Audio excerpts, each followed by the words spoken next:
Bom, boa noite, pessoal. Já estamos no ar. Aqui quem fala é o Klinsmann, eu sou assessor de negócios da FEGESP. A gente está trabalhando agora com a segunda edição do ciclo de Hangouts. E hoje a gente trouxe a Cláudia da Votorantim Cimentos para falar sobre cultura organizacional. Então, espero que vocês aproveitem o Hangout, aprendam bastante. As perguntas que vocês tiverem podem comentar no vídeo ou também no evento do Facebook que eu vou estar coletando para vocês. Tá joia? Pode começar, Cláudia. Obrigado pela presença. Oi, gente, tudo bem? Um prazer estar aqui nesse novo ciclo aí de Hangouts organizado pelo pessoal da FEGESP. Tive o grande prazer de estar com vocês lá em julho, né, em junho, né? Nossa, parece que foi ontem, lá em Brasília. E dentro desse início de Hangouts, hoje o tema escolhido para a gente conversar com todos vocês é sobre cultura organizacional, cultura corporativa, que é um tema muito atual, eu diria, e algo muito importante para vocês jovens aí em época de escolhas, aonde eu quero trabalhar, porque no fundo, a cultura de uma empresa acaba sendo nada mais, nada menos do que o jeito com que essa empresa atua no dia a dia. A maneira como demonstra as atitudes, a maneira como as decisões são tomadas, enfim. E aí, eu preparei uma apresentação que, na verdade, vocês vão deixar agora de me ver, eu estou entendendo que vocês estão me visualizando, vocês vão parar de me visualizar agora, porque eu selecionei alguns slides que eu quero falar para vocês nos próximos 20 minutos, 25 minutos, sobre a temática, sobre uma abordagem teórica do tema, sobre uma abordagem que a gente faz aqui na Votorantim Cimentos, né? Vou compartilhar isso tudo e abro aí a última meia hora da nossa sessão para perguntas e respostas que o nosso querido Diego vai coletar aí, como ele falou, no Facebook, etc. Tá bom? Vamos então projetar aqui. Tá aí, né? Então, vou passar. Bom, você já me conhece de trás para frente, já fiz muita conversa com vocês, além do meu papel de Global Vice President de Gente e Gestão aqui da Votorantim Cimentos, eu também sou board member da Arias & Co, né? E fiz administração na PUC do Rio, MBA no INSEAD, e em algum momento da minha carreira, quando eu resolvi sair das minhas áreas mais comuns, né, na trajetória de carreira, que foram finanças, vendas, logística, eu fui para a área de recursos humanos e fiz um segundo MBA também em recursos humanos, né? Bom, esse tema aqui na agenda do dia de hoje, eu vou seguir com vocês falando como que a gente constrói uma cultura, e nesse caso, eu vejo que as empresas mais modernas que vocês vão ouvir falar aí do mercado, as que a gente vê que aparecem sempre no ranking como as que as pessoas querem mais trabalhar, elas se auto-intitulam uma empresa de cultura de alta performance, né? Ou uma organização de alta performance. E aí, para falar um pouco sobre o que é essa cultura de alta performance, eu trouxe aqui para vocês duas abordagens metodológicas que a gente chegou a discutir internamente se utilizaria ou não. Então, é um pouquinho de teoria, nada muito cansativo, mas um negócio bem bacana para vocês entenderem como que a gente pode fazer essa abordagem. Aí eu vou compartilhar no capítulo 2 o que são as alavancas de mudança de uma cultura e vou falar para vocês como que nós, Votorantim Cimentos, estamos fazendo a nossa gestão para buscar essa evolução da cultura da empresa. E aí, rapidamente, a gente faz um vínculo um pouco da empresa júnior, né? Como é que ela pode estar alavancando essa organização de alta performance na própria empresa júnior. E aí a gente abre para algumas perguntas e respostas, ok? Bom, quando a gente fala de uma cultura de alta performance, ou eu quero construir uma empresa de alta performance, muitas vezes evoluindo de uma cultura corporativa mais tradicional e etc., e sem sombra de dúvida, isso é o nosso caso no Grupo Votorantim, a gente já mostrou isso em algumas reuniões que vamos, e temos especificamente aqui na VC cuidado bastante disso. Como é que a gente constrói uma empresa de alta performance? Eu acho que a primeira coisa é o que é uma empresa de alta performance.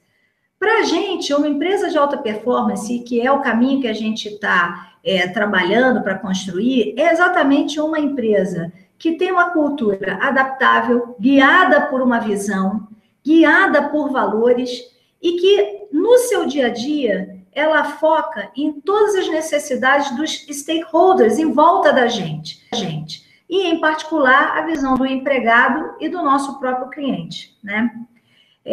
Para a gente falar em como constrói, veja bem, até no método científico, tentativa e erro é um método científico, certo? Simplesmente a gente pode virar e falar assim, vamos chegar e vamos pensar que eu vou aqui testando, vou executando no dia a dia e, como eu vou cobrar resultado, um dia a empresa se torna uma organização de alta performance. É possível? É.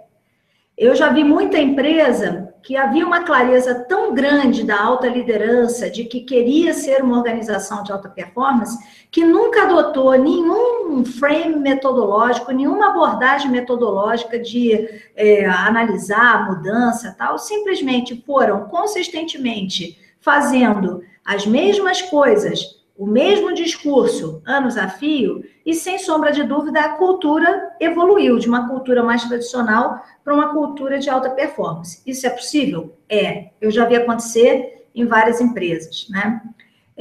No entanto, algumas empresas acabam optando por fazer uma escolha de que metodologia eu posso estar adotando para me ajudar nesse trajeto, até para eu averiguar mais claramente que cultura eu quero ter. O primeiro framework, né, o primeiro frame metodológico que existe, é o slide aí que vocês estão vendo, em que a gente fala de um frame dessa autora, Carolyn Taylor, é um livro dela chamado Walking the Talk, né, que basicamente fala sobre a construção da cultura através do exemplo, né. Nesse livro da Carolyn Taylor, né, que eu tenho o prazer de conhecer pessoalmente, né, uma pessoa fantástica, ela fala muito sobre a visão dos valores que uma companhia tem. Então, primeiro, se a empresa quer construir uma cultura ou evoluir uma cultura, tem que ter uma clareza de que valores eu quero que essa nova cultura transmita.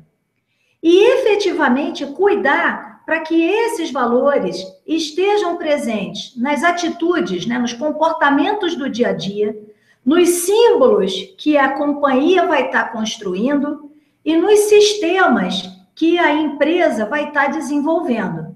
Então, vou dar um exemplo muito típico. Eu quero construir uma cultura de alta performance, que sempre é embasado, basicamente, no valor da meritocracia, que é, por exemplo, um dos valores da Votorantim Cimentos, escrito na parede e vivido na prática, né?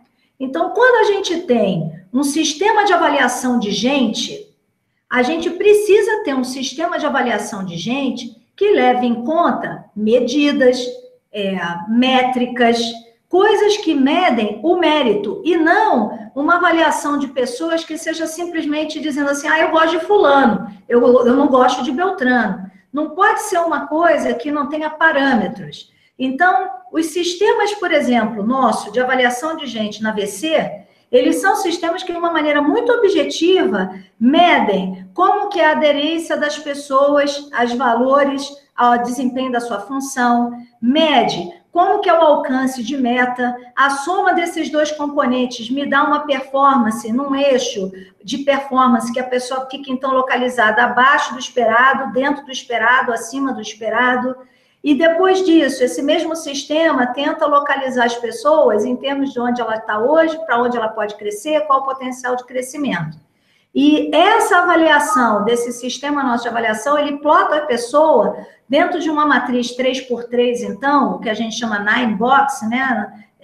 9 boxes, em que, a partir da localização da pessoa, em termos de performance de potencial, daí derivam todos os símbolos ou todas as execuções que a gente tem de estar utilizando as pessoas. Então, por exemplo, um símbolo. Eu vou fazer uma reunião para conversar com o CEO a respeito do futuro da empresa.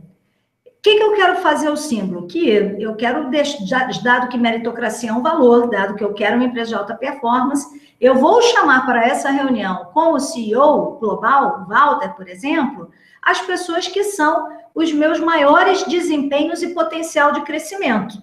Então, qual o símbolo que eu estou mandando para a companhia? Que ser alto desempenho, alto potencial, a gente aqui dentro chama isso de blue box, né? porque a corzinha do box que a gente pinta é azul, é só por isso que é Blue Box o nome, tá? Então, esses Blue Boxes, eles são as pessoas que serão chamadas para essa reunião, para eles poderem estar falando. Vai ter um determinado treinamento, a gente vai demonstrar o seguinte, a prioridade é para a gente estar desenvolvendo essas pessoas. Ah, mas e as outras que são só alto desempenho? Ah, então quem é alto desempenho, mas às vezes já está na posição certa, não vai mais crescer nesse momento que a gente está avaliando, ano a ano a gente avalia isso, então a pessoa não é uma posição para sempre, a gente chega e desenvolve programas também para aquela turma de alto desempenho. Enfim, esse tipo de arranjo entre quais são os valores da empresa, nesse meu exemplo eu falei do valor meritocracia, mas valeria para qualquer outro valor que eu quisesse. Isso tem que estar por trás de todo o alinhamento dos sistemas que eu tenho, os símbolos que eu quero pregar dentro da empresa e os comportamentos que eu vou estar valorizando dentro da empresa. Então, símbolo, vai ter uma reunião, eu vou convidar alguém para falar, qualquer pessoa da empresa. Jamais eu vou poder convidar alguém que seja um mau exemplo de comportamento alinhado a essa cultura de alto desempenho. Tem que ser uma pessoa aderente e ser um bom exemplo, reconhecido pela empresa, pelas pessoas, como um exemplo dos nossos valores. Tudo comunica. Alguém que é promovido com uma promoção errada de alguém que não seja uma unanimidade em termos de aderência a valores e crenças, sempre traz uma dúvida, será que essa empresa está indo mesmo nessa direção correta?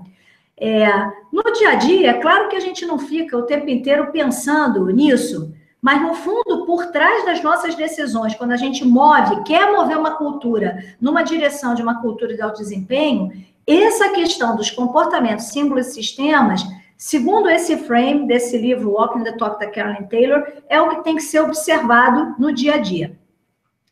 Um outro frame para falar sobre evolução cultural, eu diria que ele é um pouco mais profundo que o frame da Carolyn Taylor. É quase como se eu falasse o seguinte: a teoria da Carolyn Taylor, ela dentro da psicologia, ela é mais a comportamental, ou seja, se eu mexer no comportamento, todo mundo percebe, e o cara, ao praticar novos comportamentos, ele próprio muda, e a cultura muda.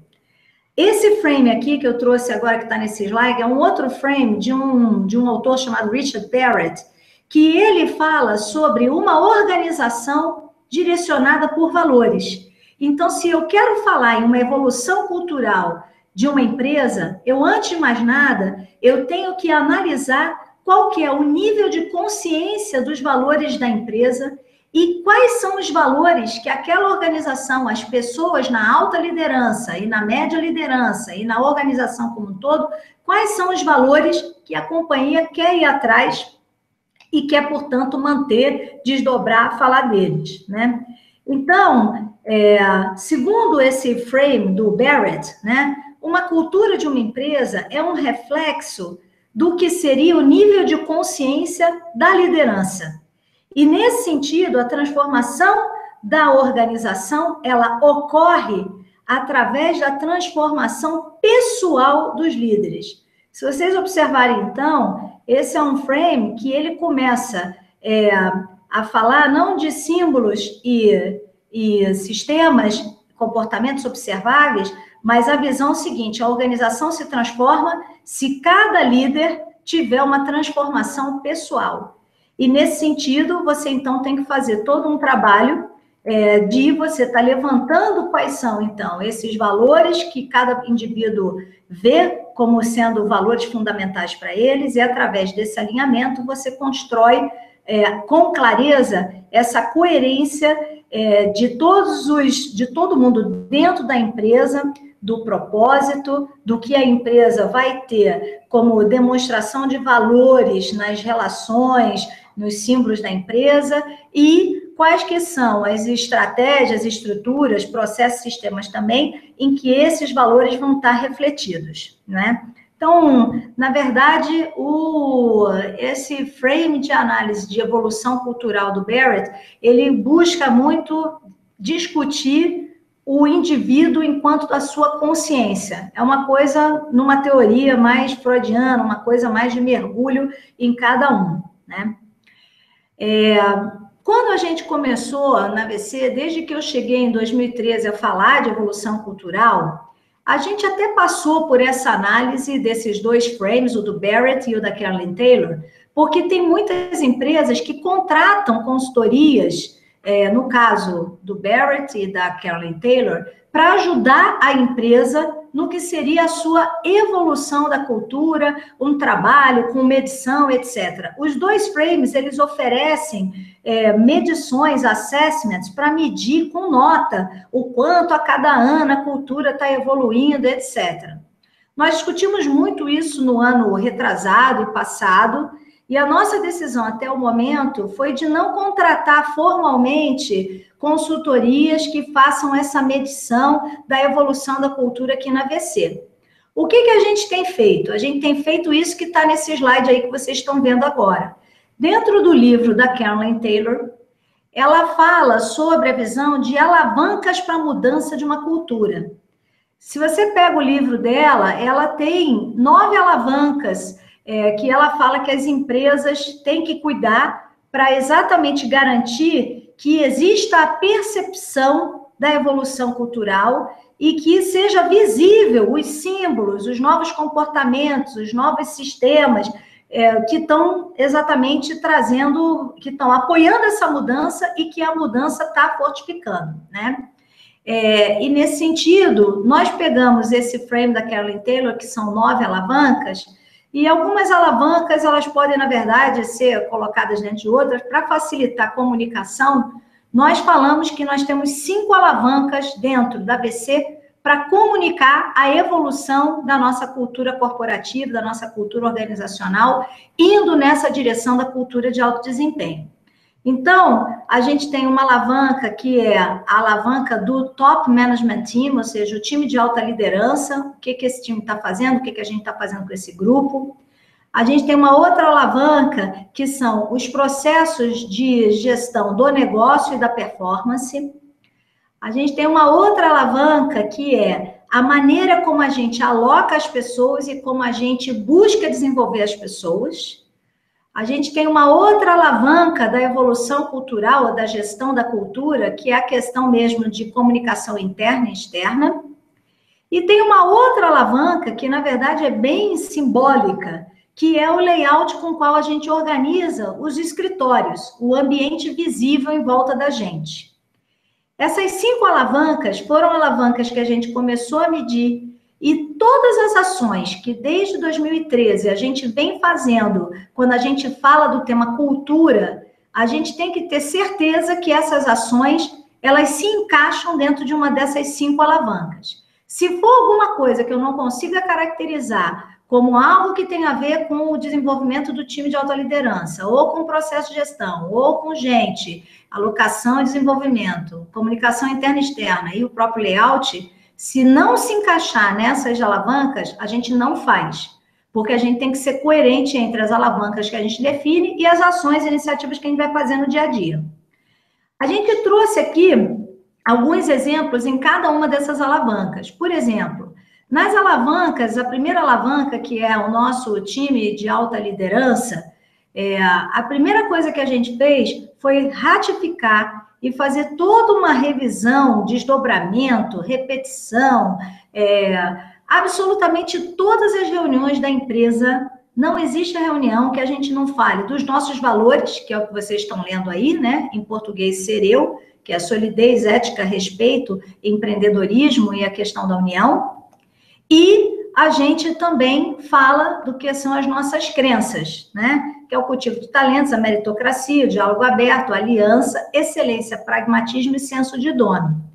Não existe nenhum momento que a gente comece um treinamento, comece uma reunião, a gente fala da reunião de resultado, a gente puxa um capítulo, algum bom exemplo de pessoa aderente aos nossos valores e crenças, ou seja, tudo começa por aqui e a gente sempre está falando disso no que são as nossas reuniões com o time de alta liderança.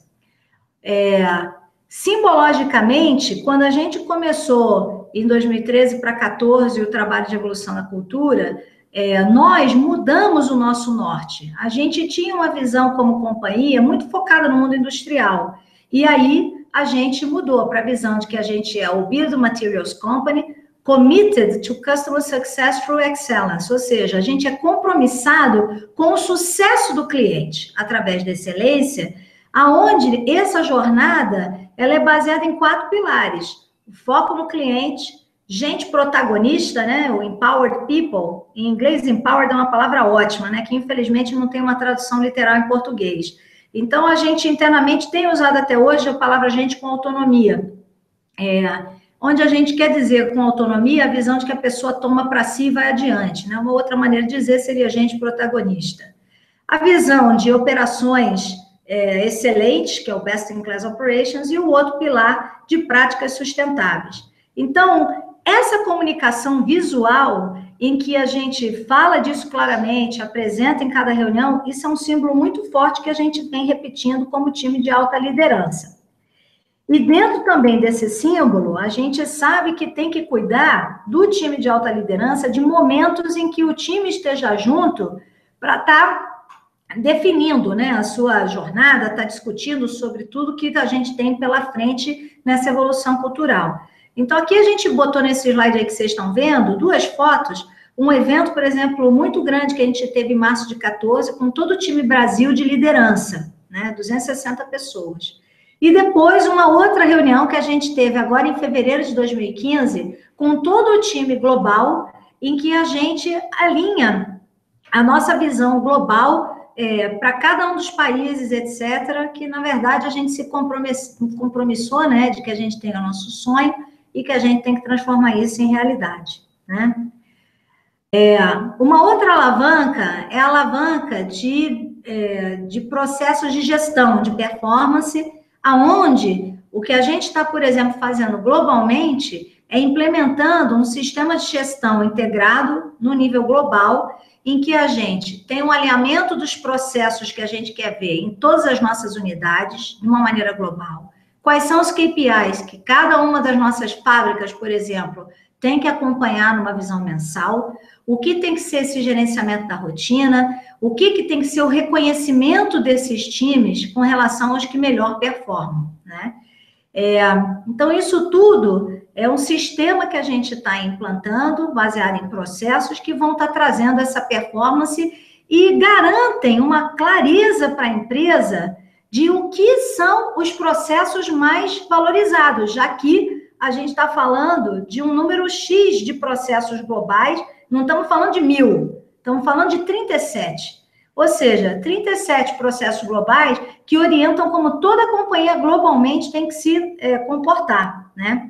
E, logicamente, uma visão também, dentro da visão de performance, a gente tem uma estratégia, algo que a gente faz e que é uma super demonstração de que a gente está nesse caminho da cultura de alta performance, é a maneira como a gente faz o desdobramento da nossa estratégia através de metas indo até o chão de fábrica, né? Metas coletivas, metas individuais, em que a gente tem um sistema para amparar, um sistema, quando eu falo um sistema de IT, né? Na parte de informática, em que tudo isso é centralizado, estruturado, etc., né? Uma outra alavanca para a mudança cultural é a maneira como a gente aloca as nossas pessoas e desenvolve as nossas pessoas. E para falar sobre isso, a Votorantim Cimentos, ela tem um ciclo anual de gente, ou seja, a cada mês do ano, a nossa área de gente e gestão, ela lidera uma ação com relação à discussão das pessoas, de levantamento e desdobramento das metas, apuração das metas. A gente tem todo um ciclo no ano em que essas pessoas, elas são discutidas, é feito um plano de desenvolvimento para essas pessoas, não só em termos de cursos, mas até em trilhas de carreira que a pessoa pode fazer para exatamente crescer, conhecendo cada vez mais do negócio e tendo uma visão internacional nas diferentes regiões, ou seja, tudo está sendo pensado e priorizado dentro desse momento aí de discussão das pessoas, que sempre ocorre por volta do meio do ano, né? Junho e julho. Na maneira como a gente aloca as pessoas, já começa na própria parte da contratação, em que a gente sempre está fazendo, no processo seletivo da nossa gente, alguns testes mesmo, que vem a aderência dessas pessoas à nossa cultura, né? perguntas em que a pessoa manifesta como ela se sente melhor e a gente, pelos resultados, consegue ver, puxa, essa pessoa, se vier para cá, ela já naturalmente é uma pessoa que adere à nossa cultura, né?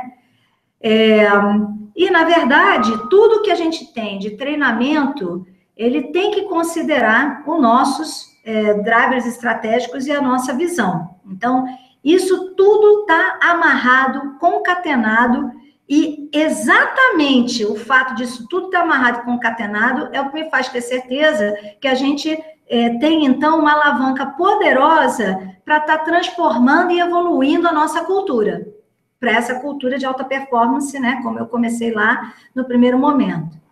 Aqui é um pouco, né, do lado direito é aquilo que eu comentei com vocês, que a gente tem a nossa matriz, que a gente chama Nine Box, né, em que a gente promove as nossas pessoas baseada no que são os outputs desse sistema de desenvolvimento Votorantim, SDV, né, apostando principalmente nos talentos internos, aqueles principais que ficam localizados na nossa matriz, né, os Blue Box, né, pessoas de alto desempenho ou desempenho dentro do esperado, e pessoas que demonstram alto potencial em termos de, não só intelectual, normalmente a gente fala potencial, todo mundo fica pensando, potencial é só a visão intelectual, nem sempre. Às vezes o potencial, né, na verdade a gente usa um conceito da Lominger aqui na Votorantim, em que ela fala que o potencial de uma pessoa se mede a partir de uma avaliação de 5 alavancas, o potencial mental, o potencial que a pessoa tem de influenciar o ambiente, o potencial que a pessoa tem de provocar a mudança, fazer a mudança acontecer mesmo em condições não favoráveis, o potencial que a pessoa tem de trazer os resultados mesmo em condições adversas, em que a pessoa tem que cozinhar no caldo, tem que fazer mais com menos, e o nível de autoconsciência, né, autoconhecimento, né? Então, esse conceito de uma empresa chamada Lominger é o que a gente faz para avaliar se a pessoa está numa posição que está dentro do potencial dela, ou se a pessoa tem potencial para andar mais um passo ou mais 2 passos dentro da empresa, né? Bom, então, isso a gente vai focando. Na visão de comunicação interna e externa, essa, por exemplo, na VC, foi uma alavanca que a gente forçou muito, a gente fez muitos trabalhos, evoluindo muito a maneira como a gente comunica dentro da empresa, né? A gente tem um programa a cada 3 meses chamado Com Você, em que a gente, antigamente, falava só de resultado, falava muito mais só dos resultados. Começamos a mudar o formato desse programa Com Você, trazendo exemplos de benchmark, as pessoas que são símbolos de sucesso, falando sobre o que a gente faz com a nossa gente, ou seja, trazendo a visão do cliente, clientes que vieram para estar fazendo depoimentos durante esse programa, ou seja, tudo a gente foi trabalhando nessa parte da comunicação para dentro e a própria comunicação para fora. Os prêmios que a gente acaba indo receber, acabam comunicando, né, e sendo um reconhecimento do trabalho que a gente vem fazendo. Os temas que a gente acaba trabalhando junto com o veículo, jornal, que a gente dá entrevista, isso tudo está comunicando para fora alguma coisa do que a gente é. E isso acaba sendo interessante para que quem está fora também conheça melhor o que é a cultura da nossa empresa e, em percebendo que é aderente, queira vir trabalhar aqui. Então, tudo está, digamos assim, amarrado. Acho que vocês estão percebendo isso. E, por fim, daquelas 5 alavancas que eu comentei, essa é a quinta, que é a própria visão dos escritórios, ou do que a nossa arrumação física acaba comunicando. Então, quem já teve aí a oportunidade de vir conhecer a nossa matriz, aqui da Votorantim Cimentos, matriz global, né? E aqui também fica a base da nossa região, VCBR, né? Votorantim Cimentos Brasil. A gente fica todo mundo no mesmo edifício, em andares diferentes, né? O andar global, 11º, o andar Brasil, 13º, em que a gente tem um ambiente como esse aí dessas fotos que vocês estão vendo, né? Um ambiente sem paredes, transparente, áreas comuns, áreas de lazer, né? Em que a gente exatamente trabalha essas atitudes de convergência, transparência, conectividade, construção coletiva. Ou seja, o nosso escritório, ele é uma manifestação viva, tangível, do que a gente tanto vem falando e escrevendo no que são os nossos valores e crenças, né? Então, pessoal, uma cultura de alta performance, ela, na verdade, ela fala assim, pra caramba, os valores e crenças, a gente viver os valores. Eu vejo ainda muitas empresas que têm coisas escritas, mas não vivem. E eu acho que toda empresa que está sempre tentando se superar, é o caso da Votorantim, do Grupo Votorantim e da Votorantim Cimentos em específico, né, onde eu sou a pessoa global de gente de gestão, da Votorantim Cimentos, o que a gente tem buscado é exatamente essa coerência, em que o que a gente escreve, isso é vivenciado na prática. Então, é o que a gente falou, e é vivenciado através das nossas atitudes, do nosso exemplo, como alta liderança, os sistemas que a gente usa para avaliar, eles são aderentes aos nossos valores e crenças, os símbolos, reuniões, transmissões, comunicações internas, tudo que a gente faz é pensando e estando conectado com os nossos valores, para que a gente exatamente transmita essa coerência da nossa cultura, coerência entre discurso e prática, porque, no fundo, essa coerência é o que traz da nossa gente a confiança nessa jornada que a gente está construindo. E a gente está construindo, né? Quem já viu aí a gente apresentando a história do grupo, sabe que a gente vai entrar no Q&A agora. Pode passar aqui para minha carinha? Sim. A Karen está me ajudando aqui. Alguma coisa não dá para ter, né? Acho que vocês agora vão me ver, né?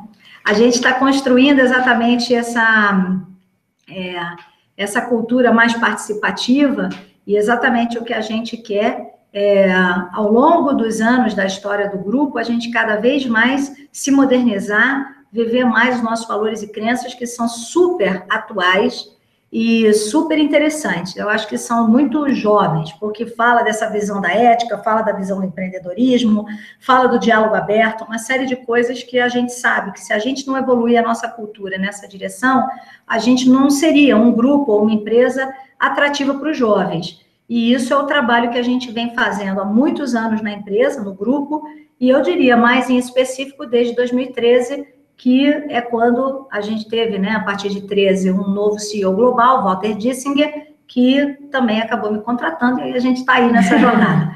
Tá bom, pessoal? Isso era o que eu tinha para falar. Não sei se foi complexo ou não. Se alguém não entendeu, pergunte. Está aberto aí, Diego. Conduz, por favor, as perguntas e respostas. Perfeito, Cláudia. Tá bem legal a apresentação. Acredito que o pessoal esteja gostando bastante. A gente está com uma adesão legal. Então, para começar as perguntas, eu já recebi algumas, e quem tiver interesse, fica à vontade para enviar pelo evento.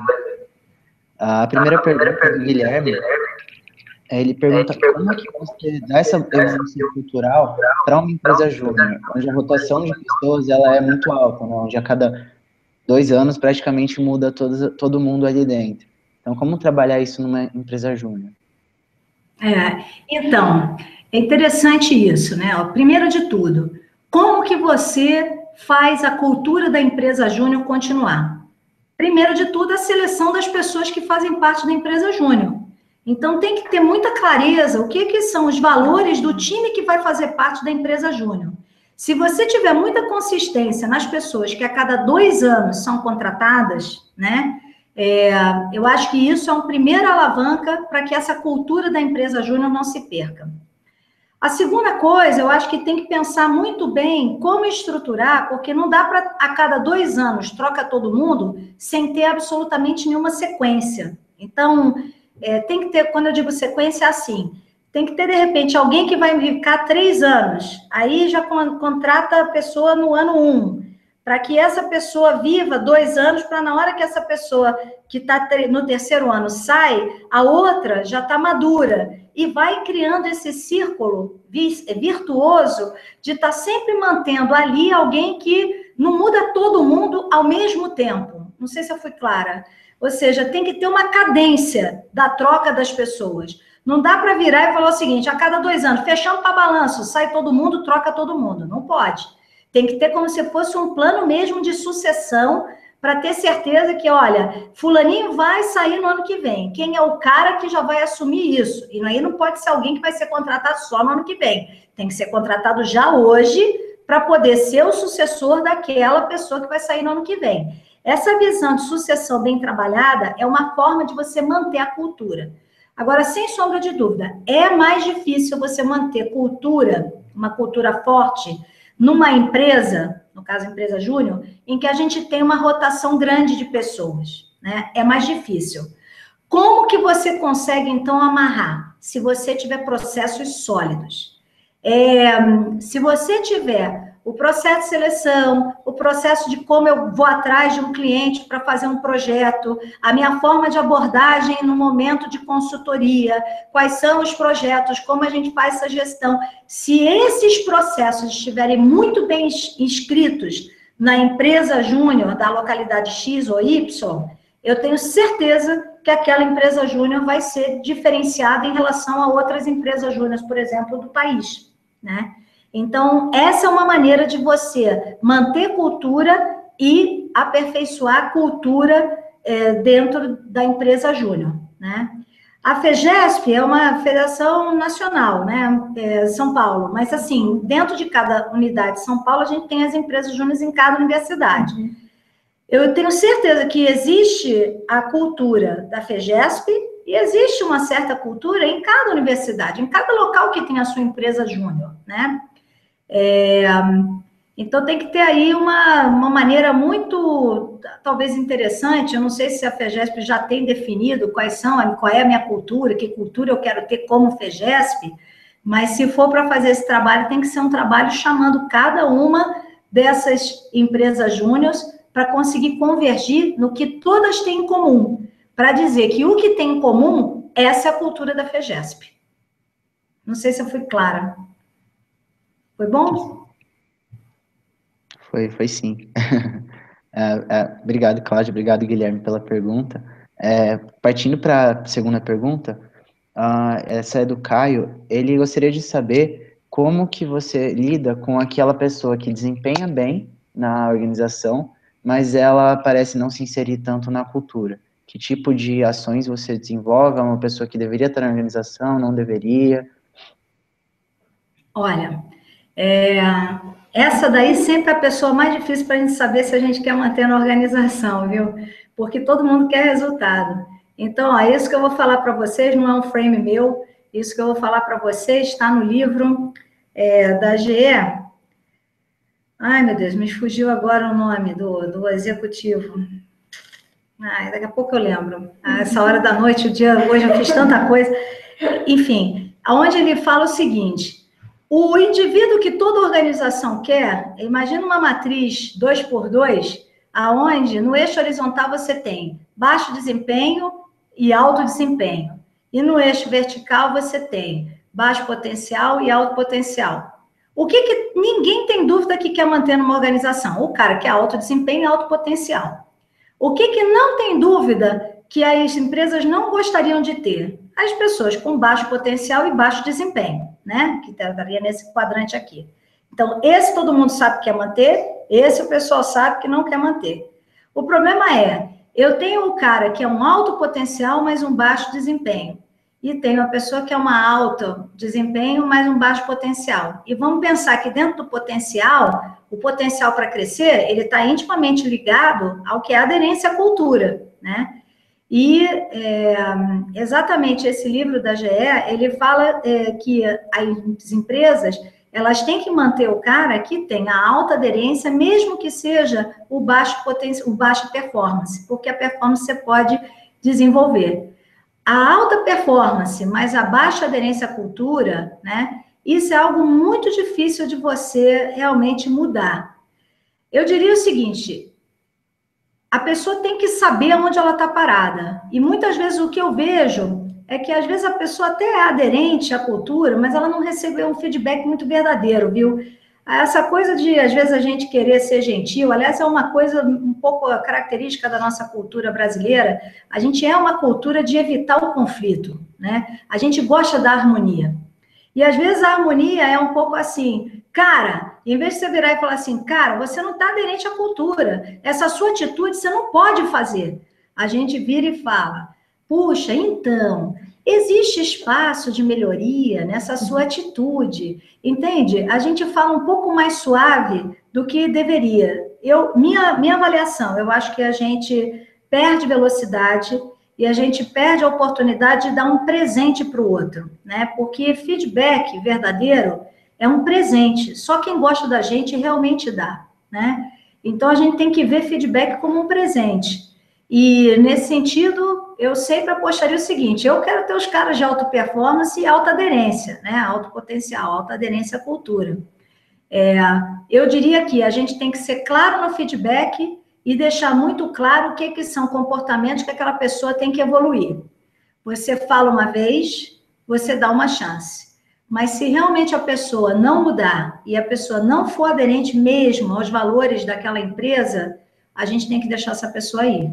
Essa é a verdade. Perfeito, Cláudio. A próxima pergunta é do Murilo. Ele queria saber como mapear a atual cultura organizacional da EJ para aí sim conseguir mudar essa cultura para uma cultura desejada, uma cultura esperada. Eu acho que eu já falei isso. É o que eu falei. Se não tem uma cultura FEGESP, né, escrita, a gente... bom, aí você falou de uma EJ específica, não necessariamente FEGESP, né? Uma mini EJ de uma universidade. Esse frame do Barrett, ele é muito interessante para poder levantar o que existe dos valores daquelas pessoas que estão ali, né?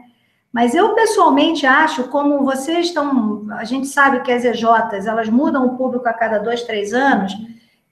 Minha sensação é que o frame da Carolyn Taylor, do Walking the Talk, que é a gente mapear o que são símbolos, sistemas que a gente quer formatar para ter aqui, eu pulei um pouco, mas também no negócio da Carolyn Taylor existe uma forma de você levantar e escolher como time, no caso o time da EJ, quais que são os modelos do que eu quero ter dentro desse frame. Se vocês comprarem o livro, vocês vão ver que tem muita coisa escrita lá. Não tem o assessment, não tem a consultoria, mas é algo que dá para fazer dentro do próprio ambiente da EJ, discutindo, ainda mais que é um ambiente menor, né? Discutindo e tentando escrever como que a gente quer ter, o quanto a gente quer ter de um grau de colaboração, o quanto a gente quer ter de um grau de transparência, o quanto que a gente quer ter, enfim, tem alguns estereótipos, né, que eles chamam, no livro da Carolyn Taylor, que mapearia. Dado o fato da EJ ser um local que a cada 2, 3 anos muda, eu acho que esse frame da Carolyn Taylor ele vai ser mais efetivo do que o frame do Barrett. O frame do Barrett ele é um frame mais profundo, como eu falei, e é alguma coisa mais para uma construção de uma empresa onde as pessoas ficam muito tempo, né? Porque aí você garante que aquelas pessoas que definiram os valores vão estar lá continuando pregando esses valores, trazendo para dentro pessoas aderentes àqueles valores, né? Então é isso aí, compra o livro e tenta aprender o que tem lá para fazer a aplicação.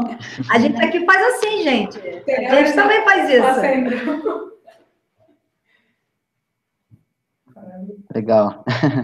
Bom, a próxima pergunta é do Igor. Ele perguntou em relação a quando você tem duas organizações com culturas muito diferentes, que por algum motivo, seja por uma aquisição, uma fusão, alguma coisa nesse sentido, acabam se juntando.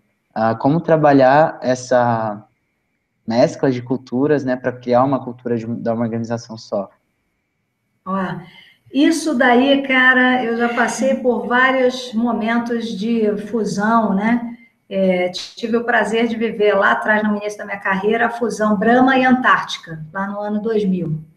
Tive o prazer de conviver no Grupo Pão de Açúcar, quando teve a compra do Ponto Frio e o que foi a fusão com a Casa Bahia, e foi feito um trabalho de estar exatamente descobrindo qual que seria a cultura, que não era Ponto Frio, não era Casa Bahia, mas era a cultura via varejo, né? E a gente fez um trabalho grande com o pessoal como é que chama, lá de Minas, da Fundação Dom Cabral, que naquela época a Betânia Tanuri estava lá, que é uma das pessoas do Brasil que conhece bastante sobre essa visão de desenvolvimento de cultura corporativa, organizacional, etc. Eu diria a você o seguinte, o ideal era que houvesse um pensamento que, independente de quem comprou quem, as duas culturas têm coisas boas e que a gente, então, de uma maneira muito aberta e humilde, tem que estar olhando o que tem numa cultura, o que tem na outra, e pegar o que existe de melhor prática, o que existe de melhor atitude de uma e de outra, e tentar sair na frente com uma terceira cultura, que não necessariamente é nem a de quem comprou e nem a de quem foi comprado. Agora, eu vou te dizer, cara, isso é muito difícil. O que eu vejo mais ocorrer é que a cultura de quem adquire é a que prevalece. E a cultura do adquirido, uma ou outra coisa fica, mas muito pouco, né? Não muito. Na prática, isso é o que eu vejo ocorrer. Uma pena, viu? Porque, de fato, o ideal é a gente realmente tentar ver o que tem de uma cultura, de outra e ficar.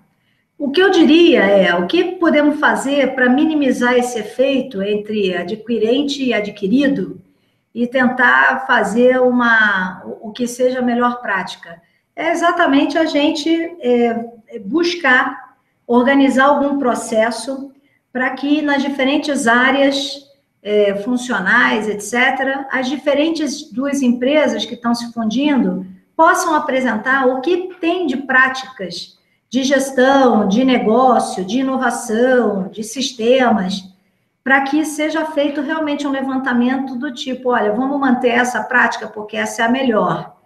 Eu acho que isso é um processo, no momento da fusão, que facilita da gente realmente tentar ao máximo pegar o melhor que tem em cada uma das empresas. Mas não é fácil. Uhum. Legal. Obrigado, Cláudio, obrigado, Murilo. Para finalizar, então, agora a última pergunta, essa é do Tomás.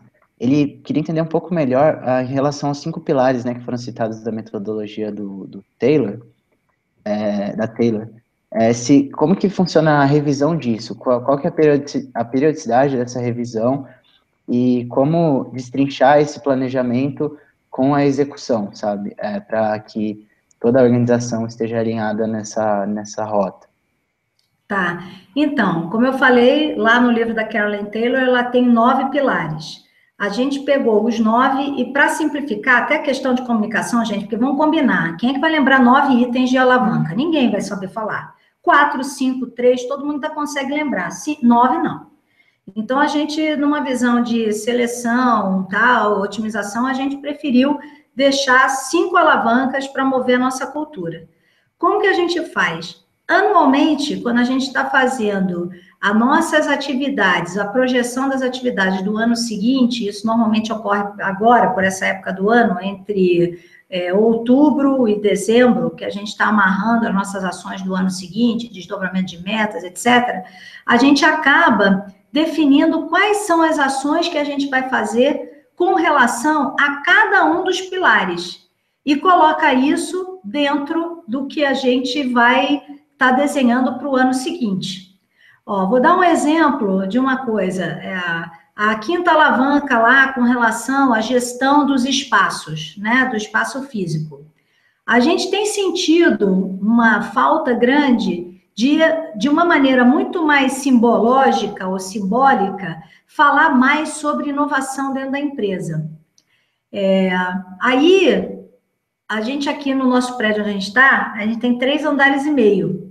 Só que pela visão de otimização de espaço, tem muita gente viajando, a gente está aí se estruturando para implementar a partir do ano que vem, aqui no escritório, no Sky, uma agenda de home office, né? Em que as pessoas, elas fiquem um dia por semana, ou trabalhando em casa, ou trabalhando em algum outro local. Com isso, eu libero assentos e vou pegar um meio andar nosso e transformar num auditório. Aonde esse auditório, a gente vai fazer uma série de programações, de momentos de interação, a cada sexta-feira, todo dia, 3 da tarde, a gente já está com uma série de planos. Vocês estão vendo que isso mexe com a visão de compromisso do top management, porque a visão é que cada um de nós vai ter que estar compromissado de estar lá na sexta apresentando algo. Isso mexe com a visão nossa de desenvolvimento de pessoas, alocação, porque a gente vai levar temas para as pessoas se sentirem desenvolvidas. Isso mexe com o nosso espaço físico, porque a gente vai fazer a obra, né? Isso vai mexer com a cultura. Na verdade, a gente tem certeza que, já que a iniciativa ela acaba tendo elementos que cobrem mais do que um pilar, aliás, cobre um pouquinho de cada um desses 5 alavancas aí, a gente tem certeza que vai ser uma ação poderosa para comunicar a evolução da cultura no que a gente quer, que é uma cultura mais voltada para a inovação, com mais troca de práticas sobre inovação. Então, essa, por exemplo, já é uma ação definida, e já estamos trabalhando nela, estamos, enfim, cotando, enfim, estamos lá fazendo nosso planinho de ação, para isso conseguir decolar a partir de fevereiro do ano que vem, né? Segundo o nosso planinho de ação, né? Então, todo ano a gente chega e a gente pensa em cada uma das alavancas, o que são as ações do ano seguinte, que a gente entende que são bons símbolos, bons comportamentos, evoluções dos sistemas por trás, ou que são, né, que existem dentro da companhia, para garantir que aquelas alavancas sejam vistas na prática. Tão simples quanto isso.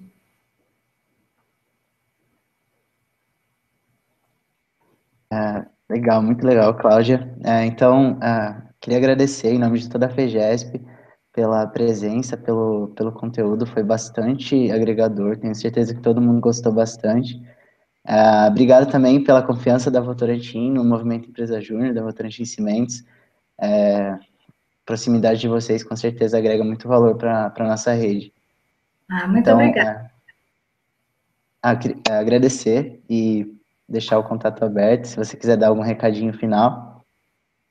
Então, o recado final vamos combinar, essa turma aí, 7 da noite, querendo ouvir alguém entre 7 e 8 da noite, é um pessoal comprometido, não é não? Então, já começa nisso, mantenham essa atitude. Eu tenho 3 filhos, um tem 16, outro tem 13, a menina ainda tem 11, né? Ainda está novinha.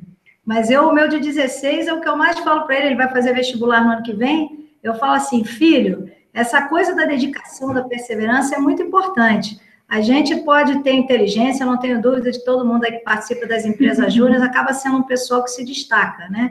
Mas muita inteligência, pouca dedicação, pouco querer se superar, essa coisa da busca da excelência, quem tem pouco disso, eu sinto que morre na praia. Então, o recado para vocês é para vocês continuarem sendo as pessoas excelentes que são. Eu fiquei impressionada lá em Brasília também, quando eu fui na reunião do Enege, né? Em que, o pessoal num sábado à noite, todo mundo vendo conteúdo, né? Pessoal dedicado. Parabéns a vocês, obrigada pelo convite. Vocês falam que a gente aposta em vocês, mas vocês também contam, nos convidam para participar das coisas, sinal que vocês também confiam que a gente vai falar alguma coisa que agrega valor a vocês. Então, obrigada por essa parceria, tamo junto e vamos continuar aí. Tomara que tenha aí um ciclo bem interessante de hangouts para quem assiste e está aprendendo com as diferentes palestras das diferentes empresas, tá bom? Sucesso aí para a FEGESP e para todas as empresas júnior aqui de São Paulo. Perfeito, Cláudia, muito obrigado. Para todos que compareceram, obrigado pela presença. Boa noite a todos, uma ótima semana. Fiquem atentos com mais novidades estão por vir. Tchau, tchau. Tchau.